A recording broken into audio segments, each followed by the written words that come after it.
Salaam alaikum. Can you hear my voice?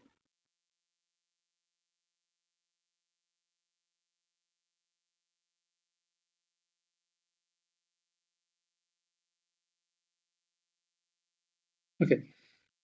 Uh, Last week we talked about classifications and also we talked about some measures to calculate the performance of the classifiers.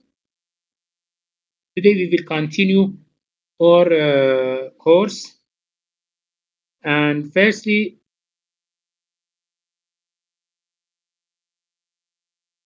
we have an assumption. Let's suppose that we have two classifiers, for example M1 and M2. Okay. The question is this: which of these classifiers, M1 or M2, which of them is better? As we talked last week, we can use, for example, tenfold cross validation and obtain an average error rate for those classifiers. Okay, this average or this mean error rate uh, is an estimation about the amount of error when we work with the data set, with the test set. Okay, but now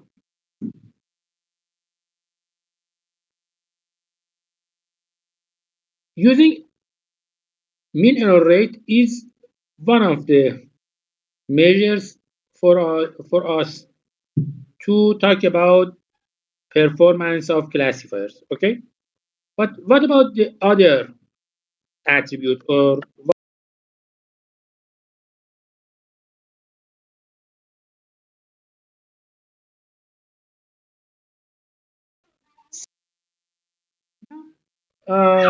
we will talk about two different measures that we can uh, use them to justify the performance of the classifiers when we talk about the error rates, because error rate is a simple measure and we cannot simply use something like error rate for evaluating different classifiers. Okay, so we should use a test uh, about test of statistical significance and also find a confidence limit for all error estimations. Okay. First, we talk about estimating the confidence interval. Okay, as we talked here, we are using a tenfold cross validation, and suppose that uh, the test samples follows a t distribution with k minus 1 degree of freedom.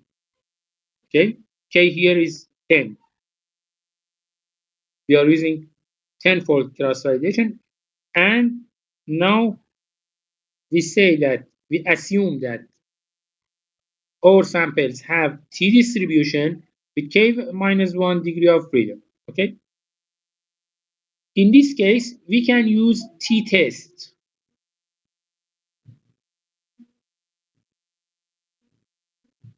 But how t-test works? Firstly, we suppose null hypothesis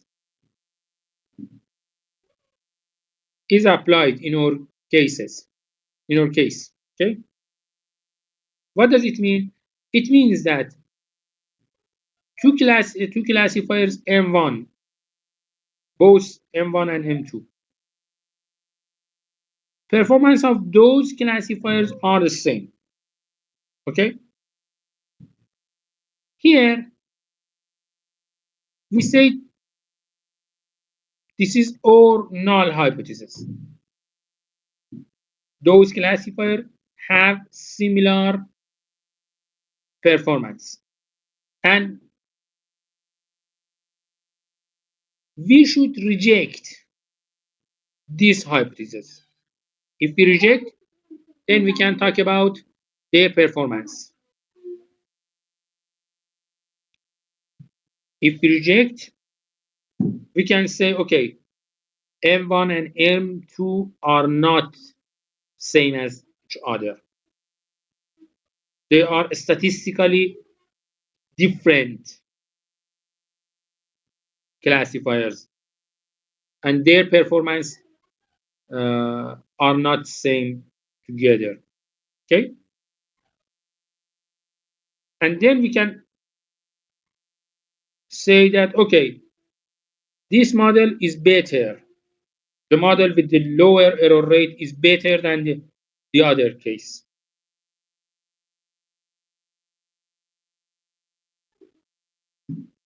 Okay.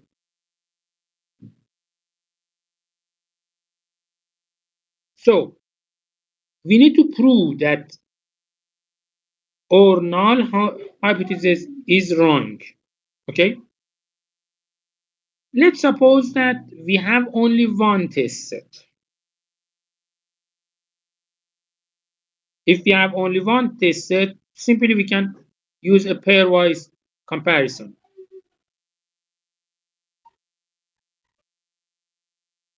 and make a decision. But when we are using a set of different tests, for example, when we use a tenfold cross validation, in tenfold cross validation, in each round, we have one test set and 9 different train sets. So here we can use the pairwise comparison in this case to find to obtain the error rate of M1 and M2. So in each round we have 10-fold. We are using 10-fold cross validation.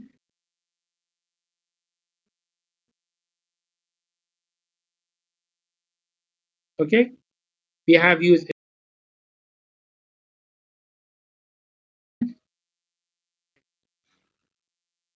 during each round. During each round, I have one test set and 9 train sets.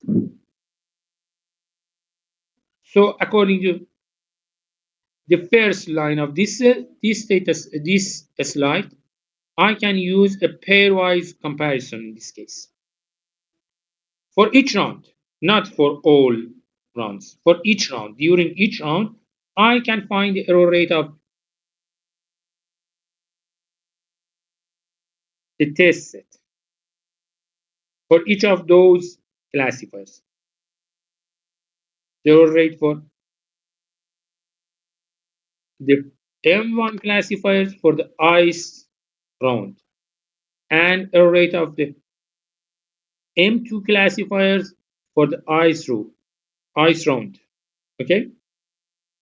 Then at the end, after finishing 10 rounds of 10 rounds of tenfold class validation, I can simply calculate the average over 10 rounds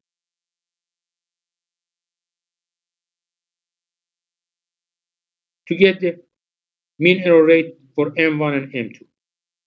But when we use t-test, as we talked, in t-test, we need to compute the t statistics with k minus 1 degree of freedom.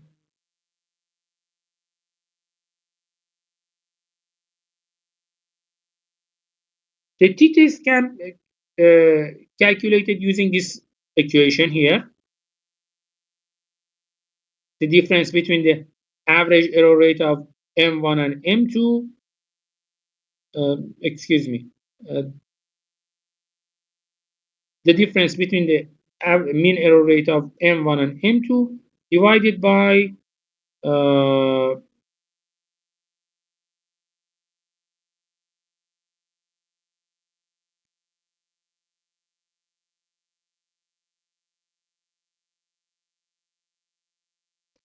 square root of variance of M minus M1 minus M1 and M2, variance of M1 and M2 divided by K.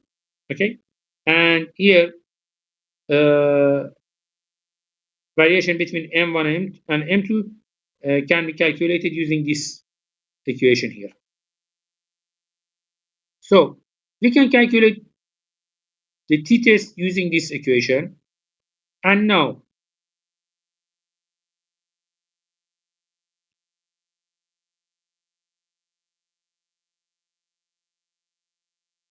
we can use these t values.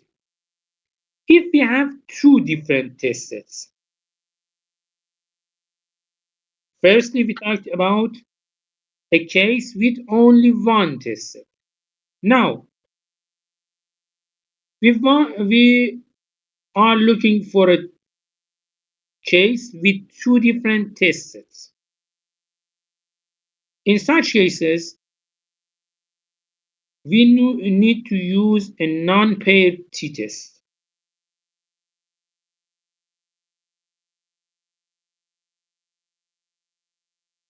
For a non-paired t-test, variation between M1 and M2 is calculated using this equation here, the square root of variance of M1 divided by K1 plus variation of M2 divided by K2.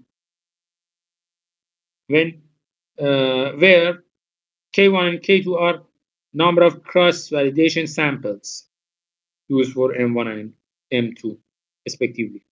Okay, so using these equations, I can compute t-test values. After finding the t-test t-value, okay, we need to estimate the confidence interval according to the table of t-distribution. For example, someone says that, okay, I'm looking for a 5% confidence interval. What does it mean? 5% confidence of interval means that for M1 and M2 means that M1 and M2 are different in 95% of cases, in 95% of tuples or populations, tuples, records, populations. Okay, so we need to define a confidence interval.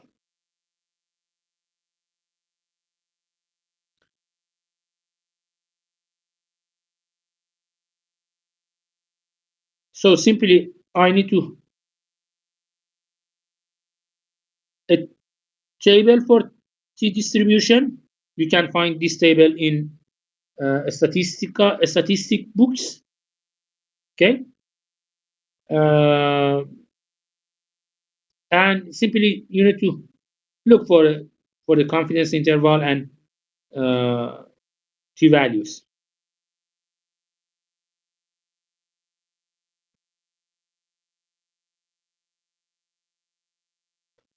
Here we suppose that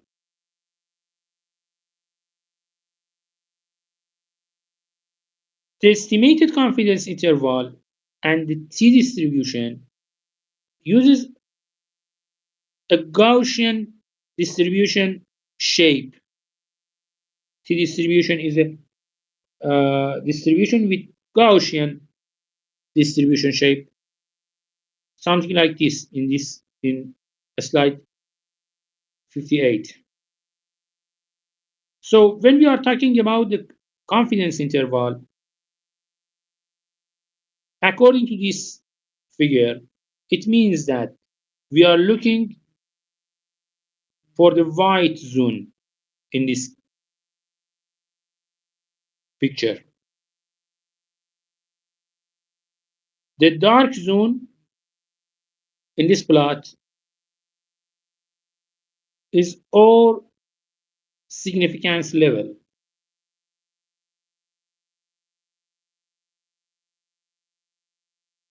A percent of population that M1 and M2 are the same.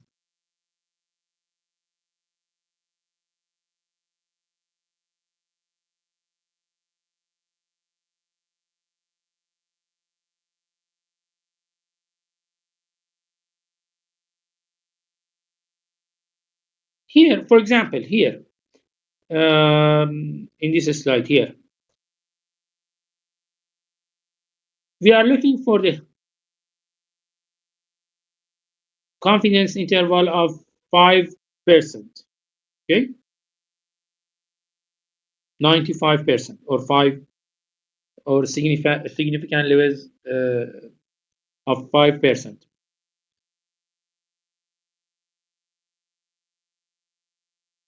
So we should select the row 0.05 and or also we use a tenfold cross validation.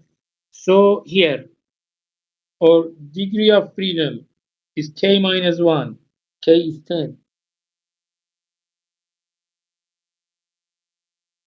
So k minus 1 is 9.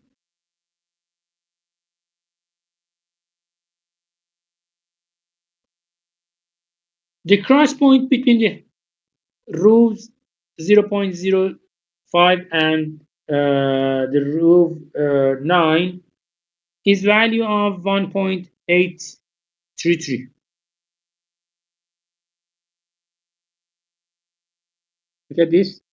I'm looking for confidence interval of 95% and k is 10, and so k minus 1 is 9.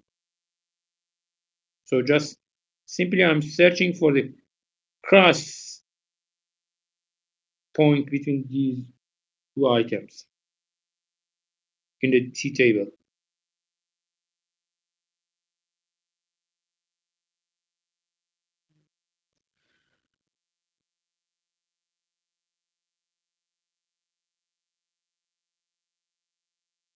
But here, in this case,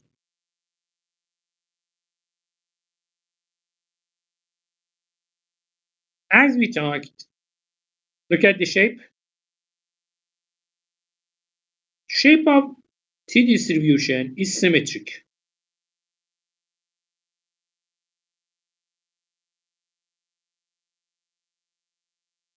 So when we talked about confidence interval of 95% or significant levels of significant level of 5%,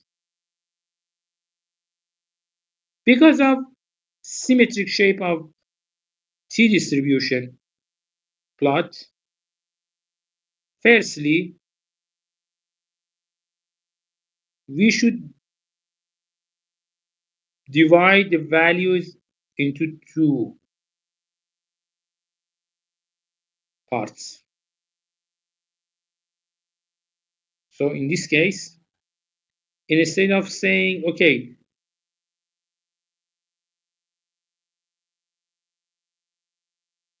my significant level is 95%.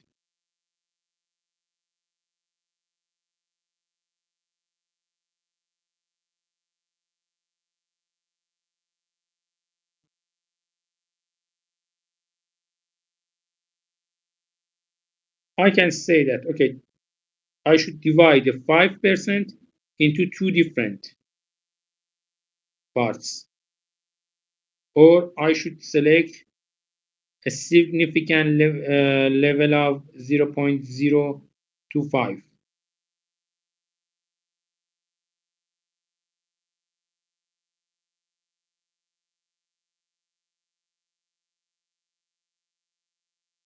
And now we should find a Z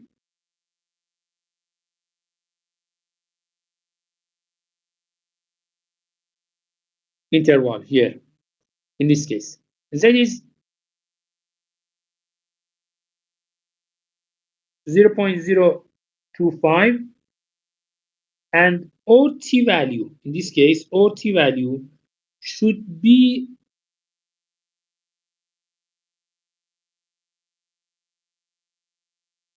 a value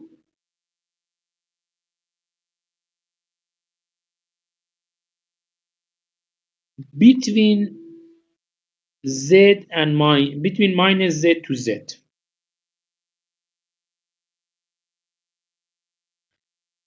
If I calculate the t value and its value is a value outside the range minus z to z,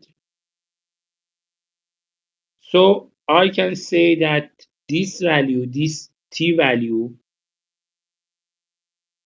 rejects my null hypothesis.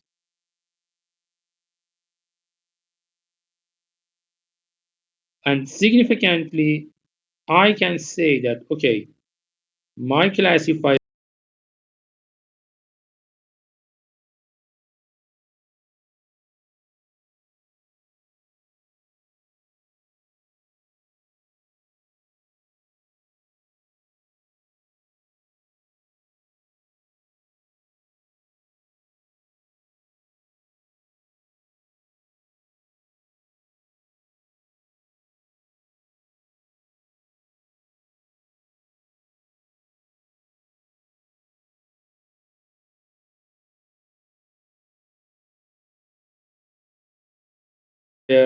M1, my classifiers M1 and M2 are significantly different.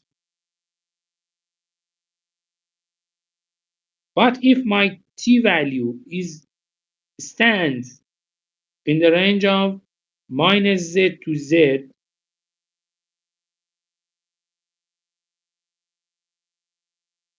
in this case, I cannot reject the null hypothesis.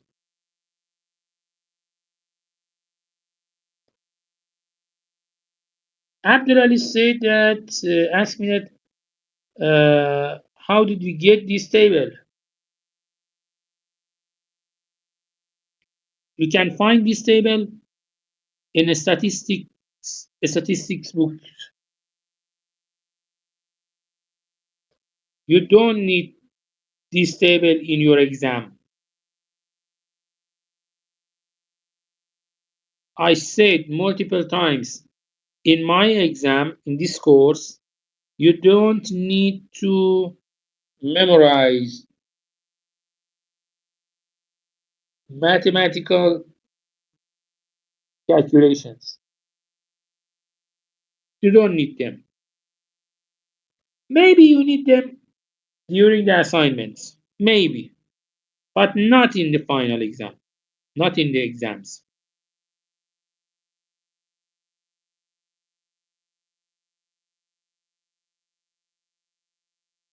During the exams, I never ask you to calculate, to use mathematical equations. I never ask you. Okay? Just I will ask you to do this, for example, in the assignments. So you don't need to look for the table. However, you can find it in the internet, or for example, or in the books. So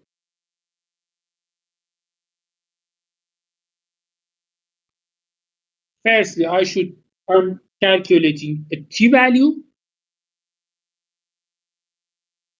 Then I'm using a t-distribution table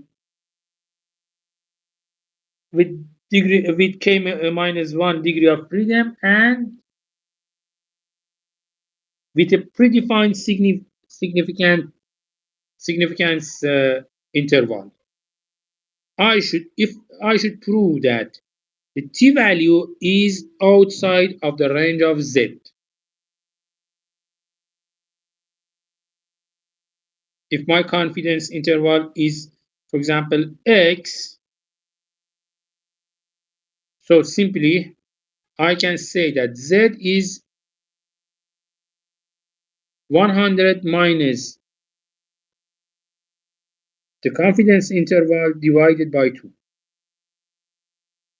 The t-value must be outside of this range if I'm looking to say that the classifiers are different, has different effects or performance. Otherwise, statistically, I can say that those classifiers are same together.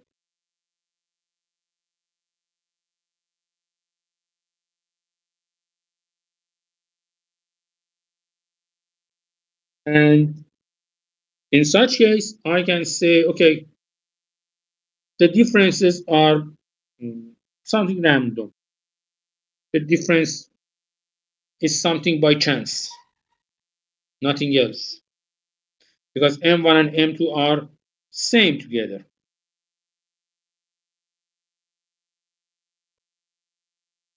Another tools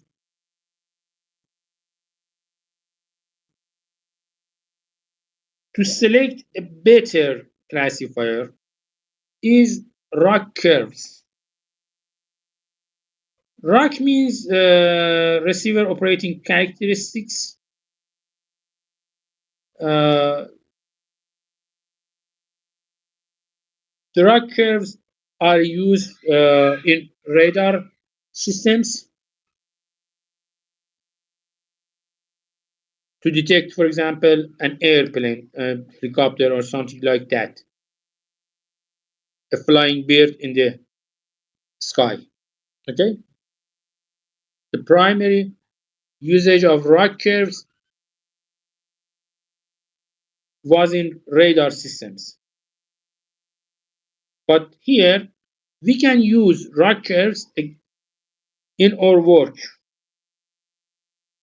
to compare different classification models.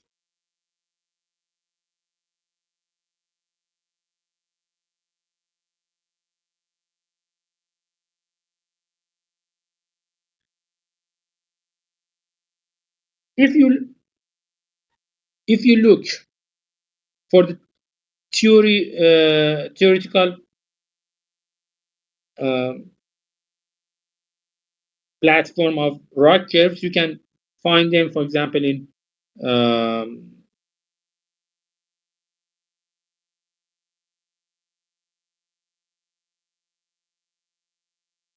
different textbooks and something like that. But for us, in our case, ROC curves is a trade-off between false positive rates and true positive rates. We know that the false positive rate is a value between 0 to 1, and also the true positive rate is a value between 0 to 1. And a classifier with the lowest performance, in a classifier with the lowest performance,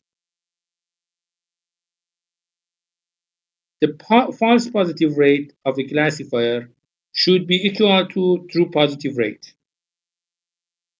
this straight line here in this figure in slide 16. Okay, this is the lowest acceptable performance for a classifier. In this case, the false positive rate for a classifier is equal to the true positive rate, nothing more.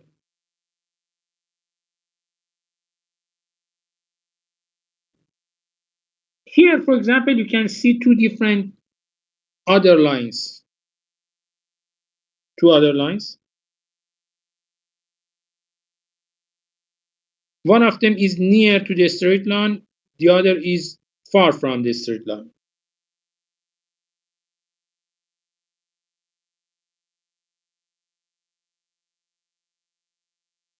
We can say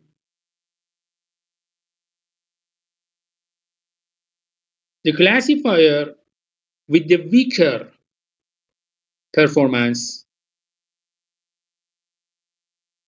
has a curve near to this straight line, this diagonal line.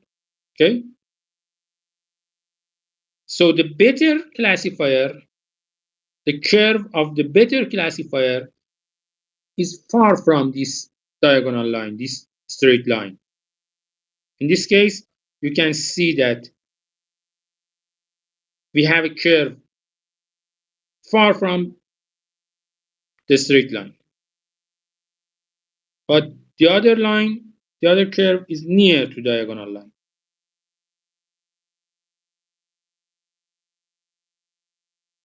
So the upper curve is better than the curve near to diagonal line.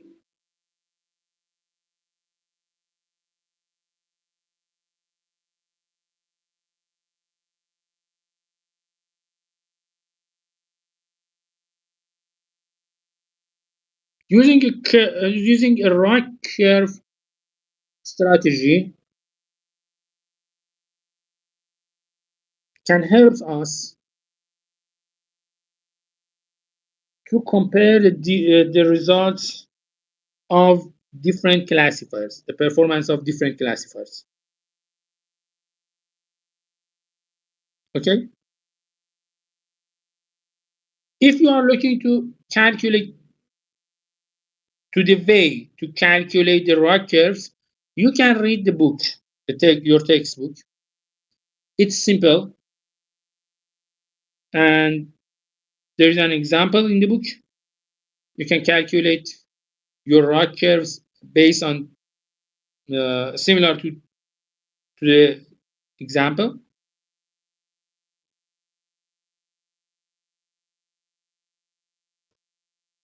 But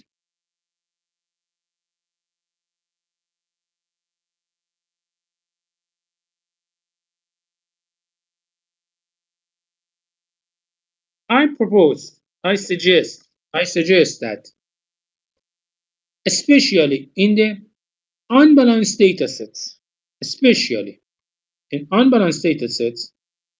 always use ROC curves. Okay? For an imbalanced data set, you can use, for example, VECA to calculate the accuracy, also recall precision and F measure and something like that. But also, I suggest you always plot the ROC curves for different classifiers and compare them together. I know that the precision and recall measures and also accuracy would help you, I know. But I suggest you to use ROC curves too, near to other values, near to them, not instead of them.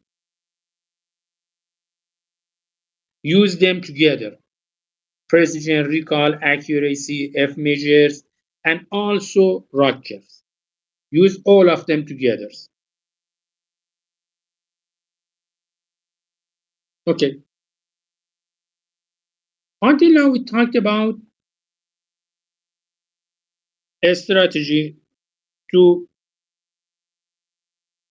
calculate the performance of our systems and select which of those models. For example, we have different models, and we talked how we can select the best models for our case, for our data sets.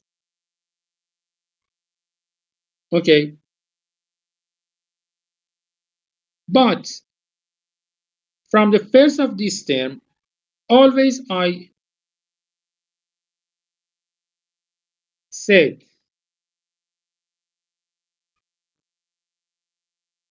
I emphasize that everything in data mining is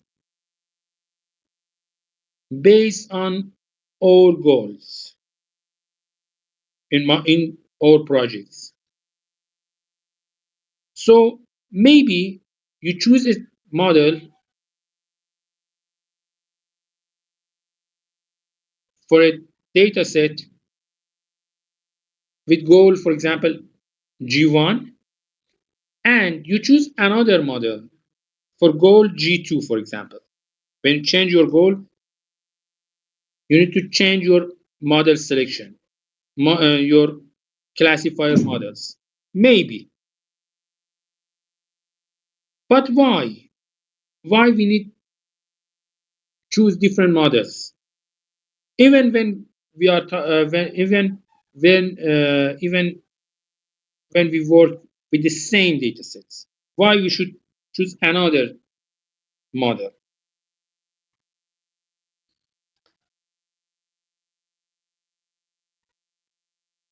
To choose a model,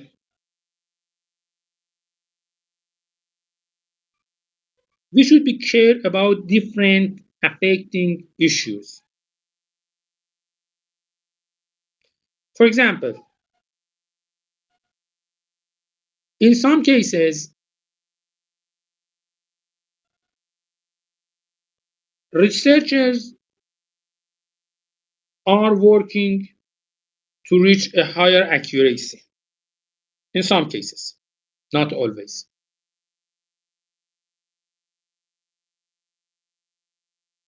So, a better strategy, a better model is a model with higher accuracy values. Accuracy means the power of our model to predict class labels correctly. Okay? Most of times, different classification models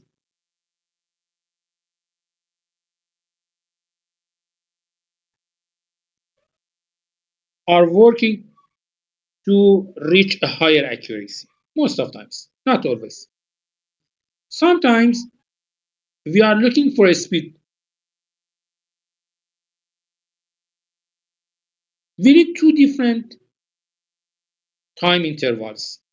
The first time interval is a time for training. We need a time to create a new model based on our train set. Okay, our train sets. And also, we need another time interval to use the created model and predict class labels. We can say, okay, this is classification times or prediction time. I don't know. In some cases, we are looking for time. We have a limited time. So we would rather to choose a faster classifier with lower accuracy rate. It doesn't important for us in some cases. For example, when we are looking when we are working with stream data sets. Stream data sets such as monitoring systems, monitoring, for example, cybersecurity monitoring, power planet monitoring, SCADA systems. I don't know. All the data in monitoring systems always are real time, and we should work them and predict their class labels in real time. We have not enough time to work offline. We should make the decision, make a decision in real time. Okay,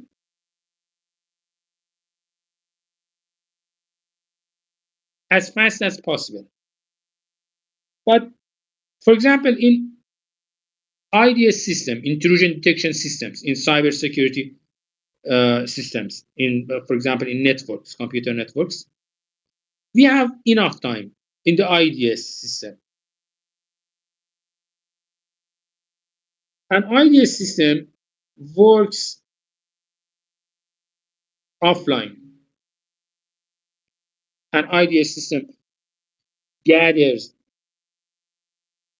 catch the traffic from the network, and it works offline.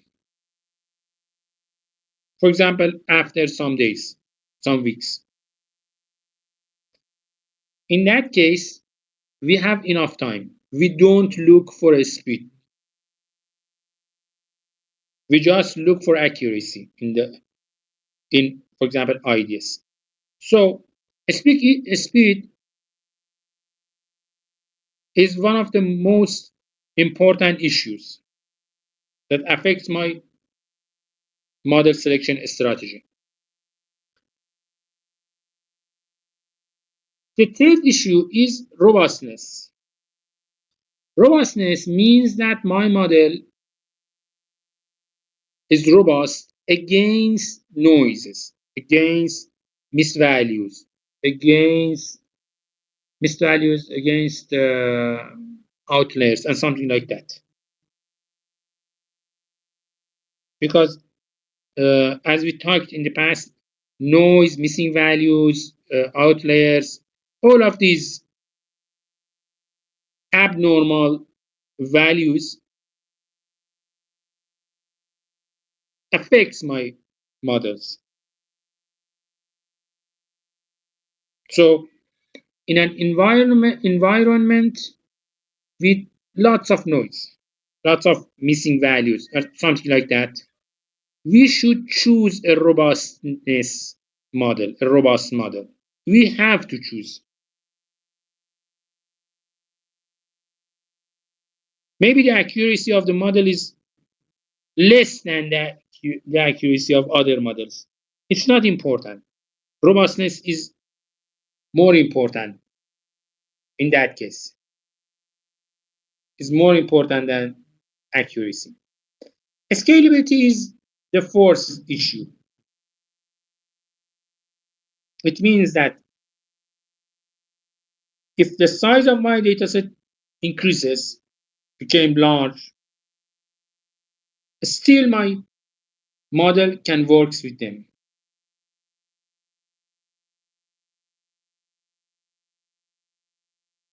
The fifth issue is interpretability. Interpretability.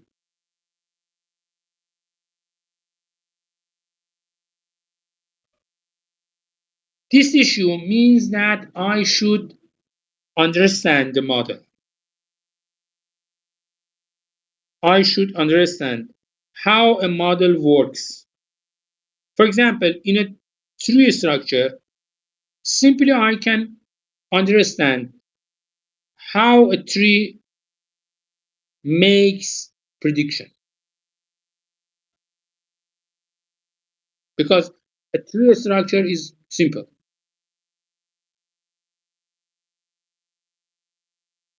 And interpretable. But for example, in Bayesian in the base structure in, for example, in neural networks structure. A neural network classifier is not an interpretable structure. I never can understand how this model trains and making an assumption and predicts the final results. I can cache the final values in the neural network. I can cache them, but never I can understand, never I can understand the inside structure of a neural network classifier. Not me. Nobody can understand.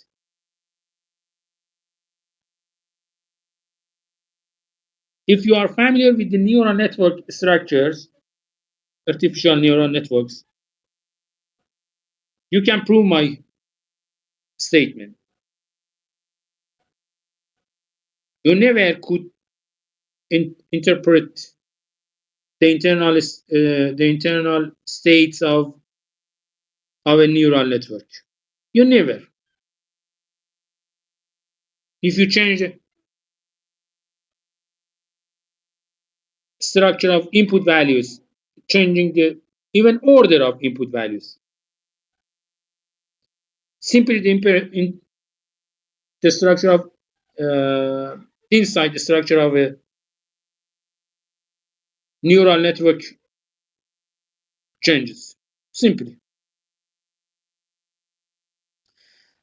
We can also talk about other issues, for example, goodness of rules, in compactness, and different items.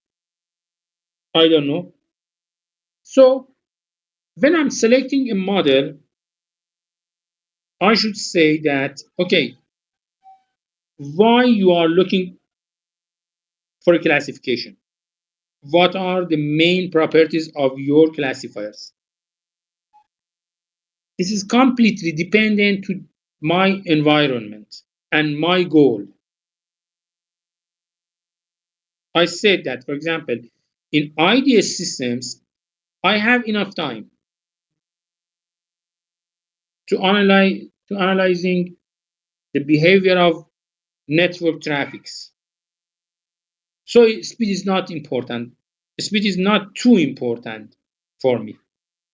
But I'm looking for accuracy. I'm looking for a robust model. I'm looking for a scalable model because uh, in IDS, scalability is very important because the amount of network traffic rises exponentially.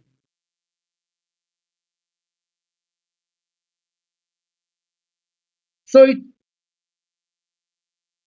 so our model selection depends on our goals and our environmental conditions. Okay, so the next question is this: how can I improve the classification accuracy of our models?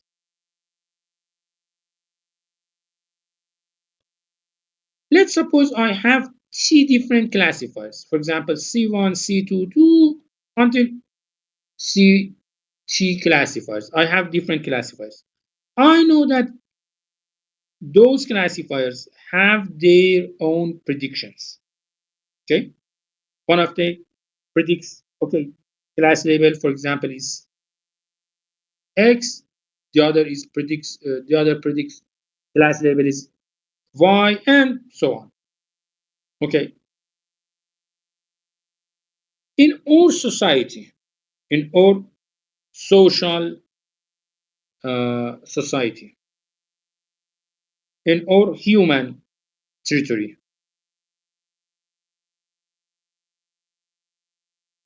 to increase the accuracy of our final goal, We always use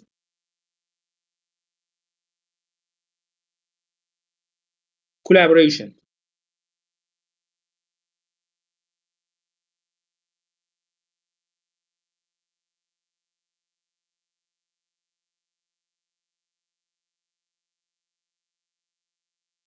We use sympathy. We talk with different peoples, catch their opinion, and finally we make our decision according to those predictions, those talks, those uh,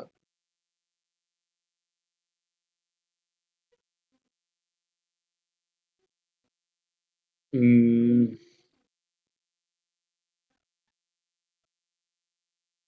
results. Okay.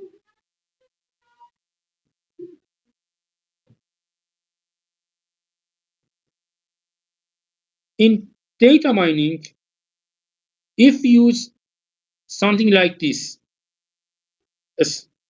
a structure something like this, if we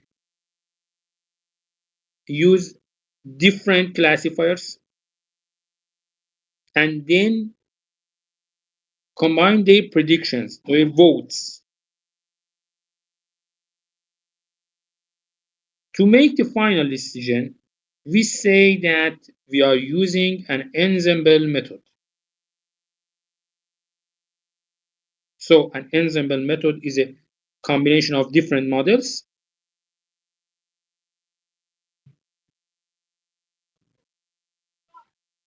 We are using them parallel in a parallel manner, catching their votes, their predictions, and finally we combine their votes to make our final predictions. When a new sample arrives, we use this.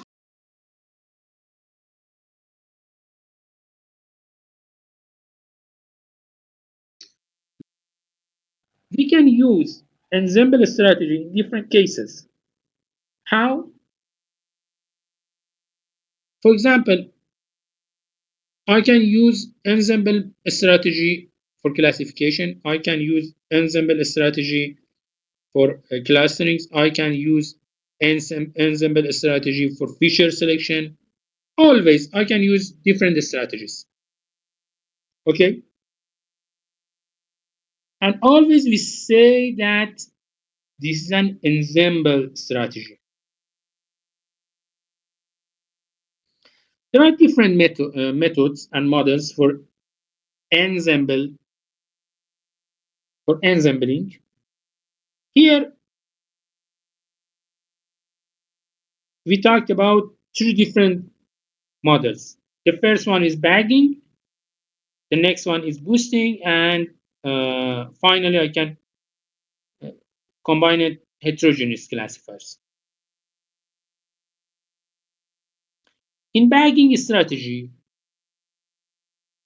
I have a collection of classifiers. Each of those classifiers have a prediction, and simply I'm using a simple average strategy.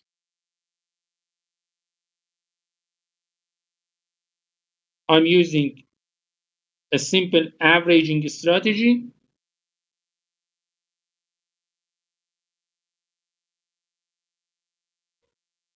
to predict the final, to calculate the final prediction.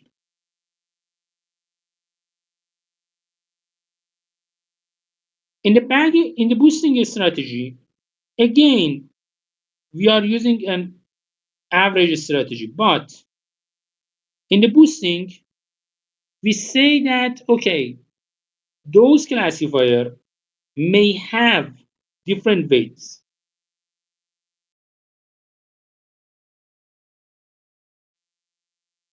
For example, in a family, the vote of a older the elder man in the family, for example, the grandfather. Okay, grandfather's vote has higher weight against the vote of, for example, a child in a family. The boosting strategy uses this case, uses such situation. It says that different classifiers, the vote of different classifiers have different weights. So we have a weighted votes among different classifiers. And we are using a weighted averaging mechanism here.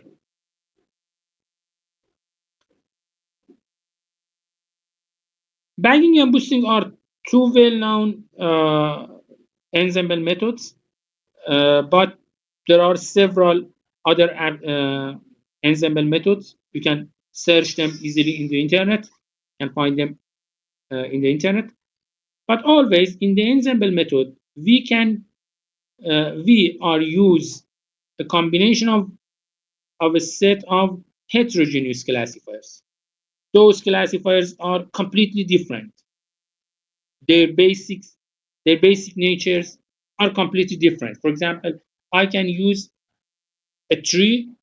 For example, I can use three different tree classifiers. For example, ID3, C4.5, J48, C5, and other trees. And also, I can combine their votes with the vote of, for example, a Bayesian network or a neural network classifier, vote of a neural network or a fuzzy classifier. I don't know. They are completely heterogeneous, but I'm combining their votes together for the final prediction. This is the power of ensemble.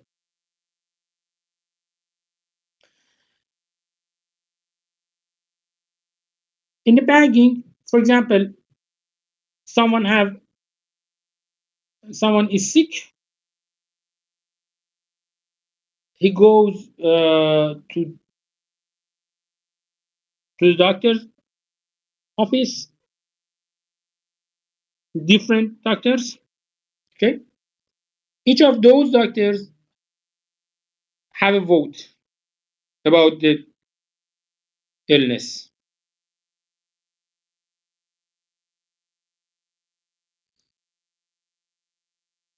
But the final prediction is an average of those, is an aggregation vote of those multiple votes.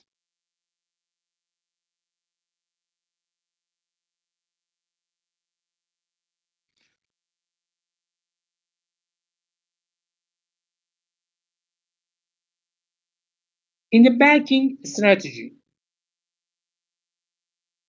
if I choose the bootstrap aggregation in the banking strategy, if I choose the bootstrap aggregation, I can say that, okay, I have different votes. My final prediction, my final vote is the most frequently vote. I have different votes, okay?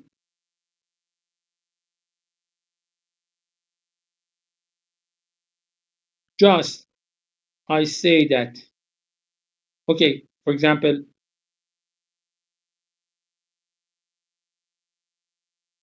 the class label 1 has 2 votes, class 2 has, for example, 5 votes, class 3 has, for example, 1 vote, and I'm saying, okay, the class 2 has higher number of votes. In the bootstrap strategy, I'm saying, okay, class 2 has higher number of votes. So my vote is dedicated to class 2.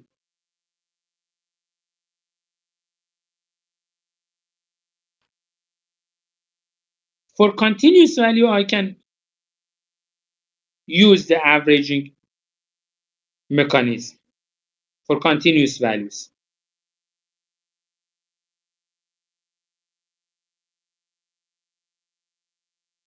That is interesting. In most of cases, not always.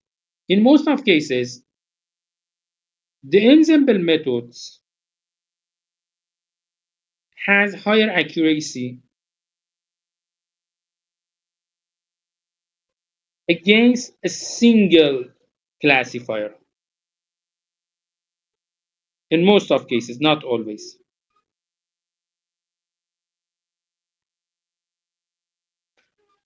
The ensemble strategy is more robust than single classifiers, especially when there are noisy data in the data sets.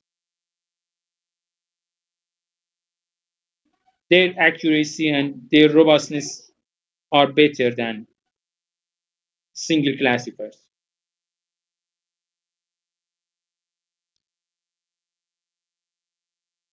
And mostly they reach higher accuracy, improved accuracy rate during the prediction.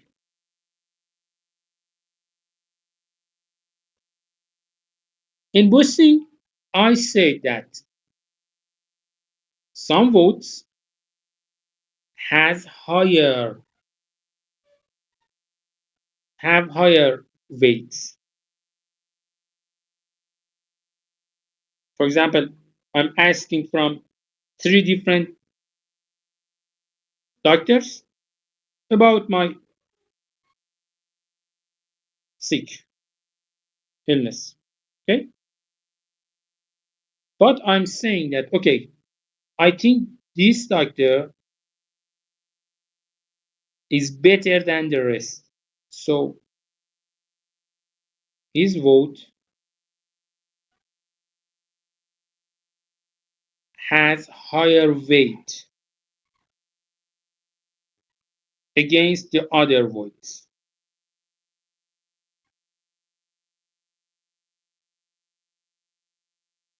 So I should choose a weighted strategy when I'm combining the votes together.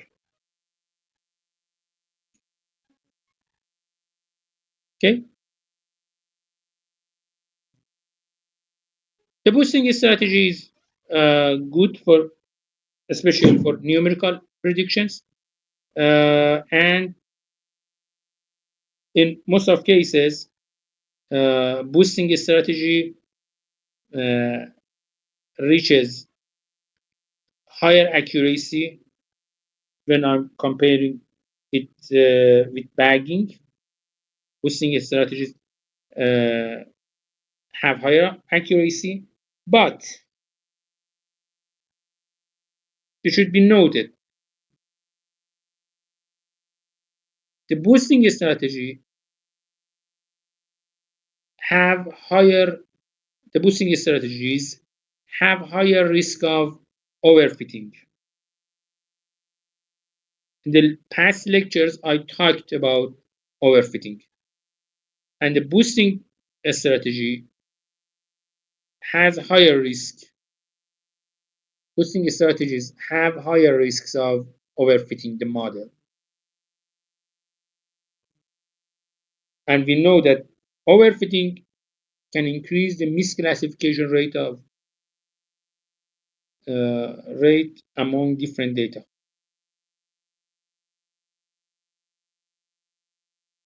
For example, look at this.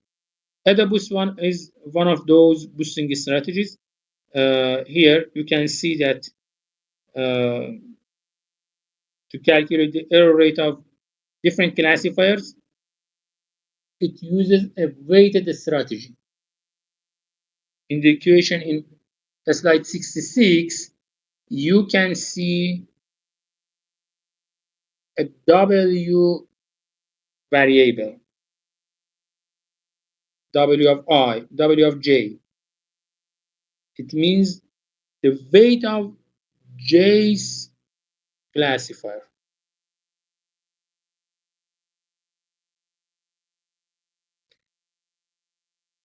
One of the easiest but powerful ensemble method is random forest. Random forest is an ensemble structure of decision tree classifiers. But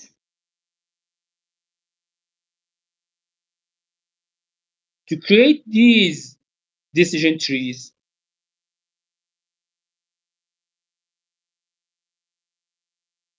we use a random selection strategy to create the structure of the trees. In decision tree classifiers, we say that, okay, for the next level, I'm choosing an attribute based on some calculations, for example, based on gain ratio, information gain, or something like that. But in random forest, I'm using a random selection strategy to choose the next level's attribute. Okay? In this case, I have different trees, and each tree has its own vote. So I have different votes from those methods. Okay, let me.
Okay, to construct a random forest, we have different strategies, but two methods of those strategies are one of them is forest RI and the other is forest RC. RI means random input selection, RC means random linear combination.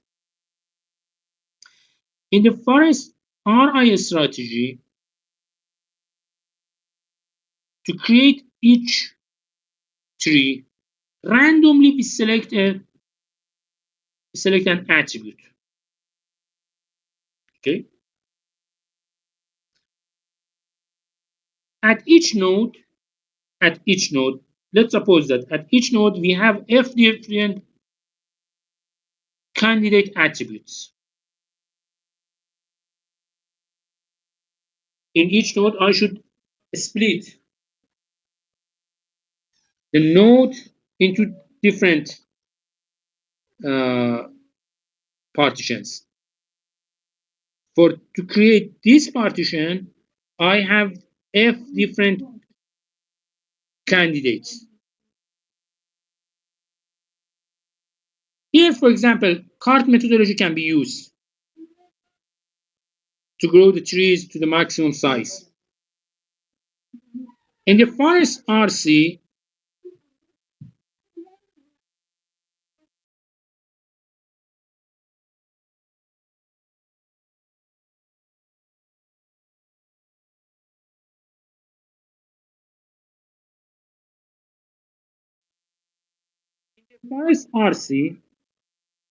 we are using a random linear combination. It means that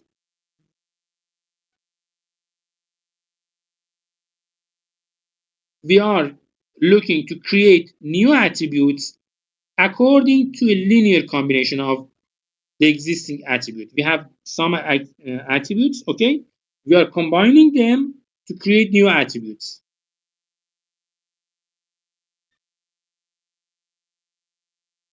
In this case, we are looking to reduce the correlation between individual classifiers. Okay, if I compare random forest with AdaBoost ensemble classifiers, we can say that in both cases, in both strategies, the accuracy value is the same. Their accuracy are comparable, but the random forest is more robust against errors and outliers. And also is insensitive to the number of attributes selected at each split.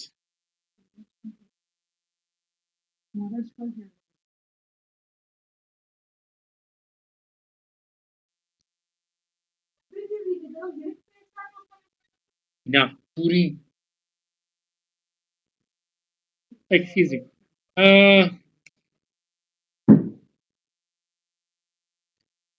So random forest is a better case when we compare it with database with a comparable accuracy, but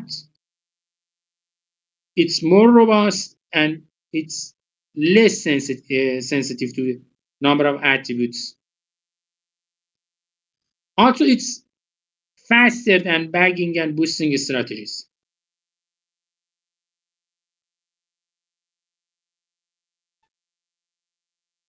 We have different ensemble methods. Okay, you can find them in the internet if you search them. There are several strategies and several papers you can find on the internet for different cases and different goals. But here, as a last slide of this chapter, I should note that when we are looking for imbalanced data sets, we know that rate of positive and negative examples is not same together in imbalanced datasets. In this case, we should be clear that, for example, in a medical diagnosis dataset,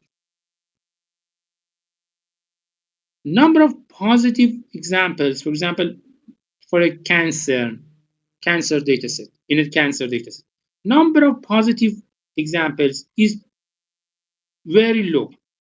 It's too low.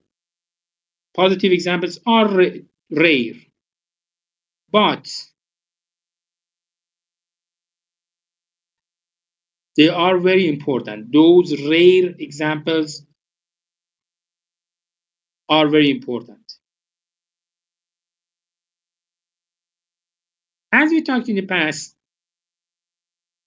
we can use traditional methods to balance the datasets.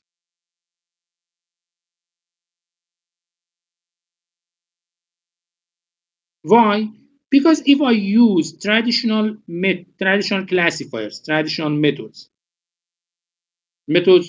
who are those methods who are created for balanced datasets, I cannot use them for in imbalanced datasets. They are not suitable for imbalanced datasets.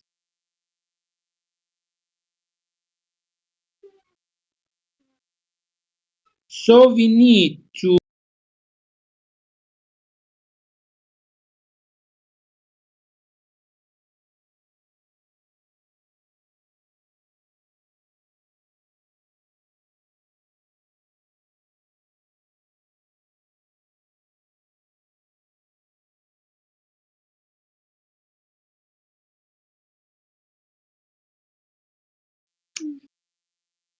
excuse me. The current classifiers are not good when we use them in imbalanced data sets. Why? Why they are not good? Because if I use those classifiers, the current and traditional classifiers,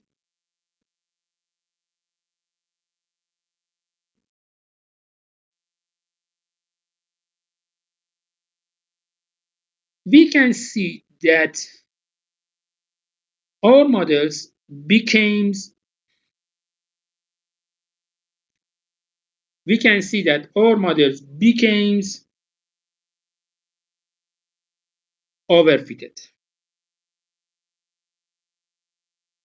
I had such experience in the past. I had a data set. I used an imbalanced data set, and I try to use traditional classifiers. But I saw that performance of my classifiers, accuracy of my classifiers are very low.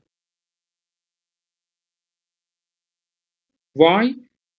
Because total number of positive examples in my datasets were very low. There are just a few positive examples in they were just a few positive examples in my dataset. So my model were overfitted. How we can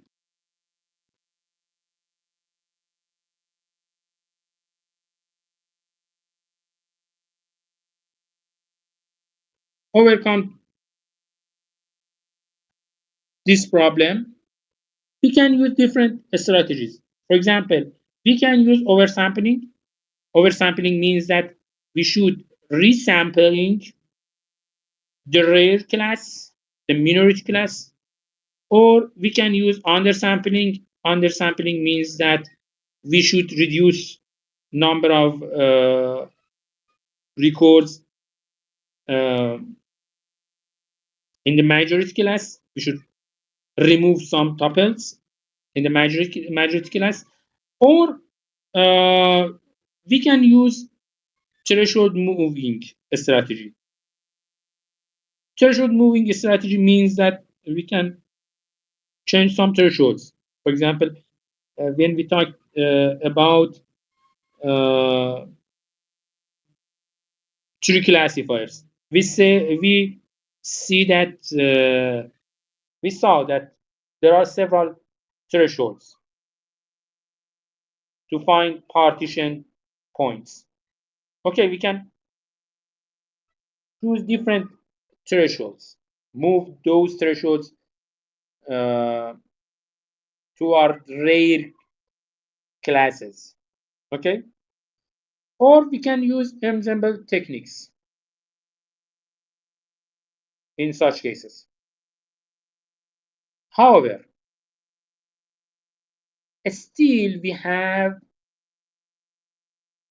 difficulties to work with imbalanced data sets, especially most of today's data sets are multi-class data sets. Multi-class data sets means that I have a data set with more than two classes. For example, I have a medical diagnosis data set for different types of cancer, for example, different types of flu.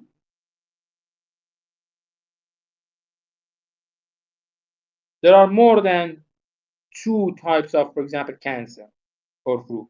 But for example, I have a data set about the color of hair color, for example, eye color. There are several hair color or eye color in the world. So my data set is a multi-class data set. There are more than two class labels. But here in this chapter, in this book, and in most of data mining tools, we only see traditional methods who are working with two class datasets. Most of our current methods in different uh,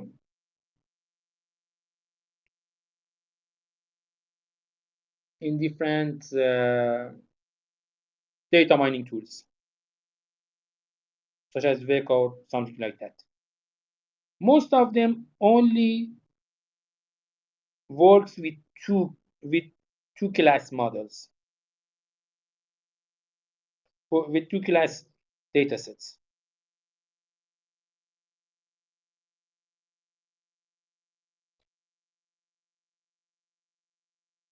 So still we have several problems with imbalanced multi-class datasets. Imbalanced multi-class datasets. Still we have problems, and if you search and look, for example, in Google Scholar, you can see there are several papers, maybe hundreds or thousands papers in each year. Those papers work on imbalance and multi-class datasets from different goals, with different goals from different aspects. They are working with imbalanced multi-class datasets.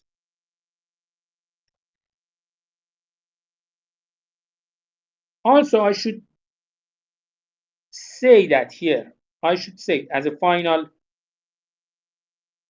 note, accuracy, precision, recall, F measure, ROC curve, all of these measures that we use here, we introduce here in this chapter, are for two class labels, for dataset with two class labels, not for multi-class labels. So if you have a multi-class dataset, you need to change your strategy to calculate precision, recall, F measure, accuracy, and ROC curves in your dataset. I will upload a paper in this for something like these classes with multiple class labels. Okay, I will upload a paper for you. You can find new measures, new equations for those measures for accuracy, for precision, recall, F measure. I will upload the paper for you. Okay. And this is the end of chapter 8. Is there any question?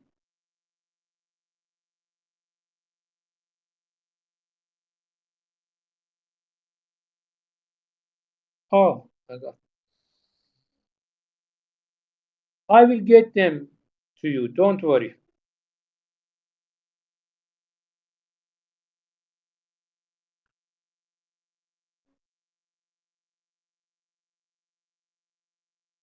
Don't worry about them. I will get you those marks as soon as I have as soon as I found some empty times. I will help you. Don't worry.